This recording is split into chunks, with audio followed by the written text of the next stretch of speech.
Someone recently switched to a new brand of testosterone enanthate that is at a 400 milligrams per milliliter concentration, and he's getting an incredible amount of injection site pain. Would that be related to the high concentration at 400 instead of the 200?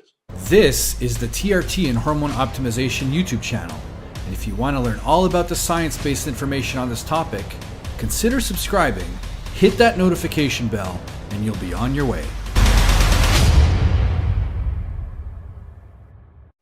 Yes. Combined with the fact that he's using an underground product, and underground brewers who are non-pharmaceutical tend to use a lot more benzyl alcohol and benzyl benzoate. And the reason they do that is because they want to minimize the risk of infection.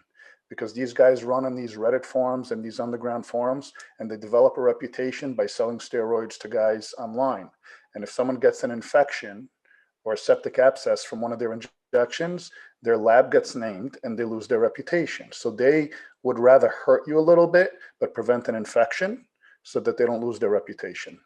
That's number one. So you're going to get a lot of post-injection pain, combined with the fact that you're taking a crystallized hormone and you're putting a higher concentration.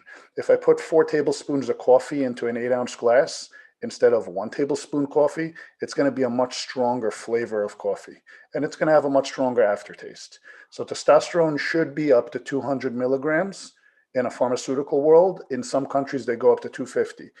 400 is a very unstable. It can crystallize, and it's going to hurt. I don't recommend he use this product, and he should probably go back to pharmaceutical grade anyway, because we're not going to endorse underground testosterone. You don't even know what's in it. Okay, good advice. Before we continue, if you appreciate the content we bring to this channel, check out the Amazon links in the description of this video. These are the links to the products we use, going from supplements, protein powder, pre, post, intra-workout, anti-aging cream, sunscreen, needles and syringes to inject, and so on. If you'd like to purchase one of those products, please use the direct link so that it will earn us a few cents as a tip, and you'll be guided directly to the products we recommend. Thanks in advance. All links should work on the US, Canadian and UK Amazon stores. And now give this video a thumbs up and go watch one of these videos to learn a ton more about TRT and hormone optimization.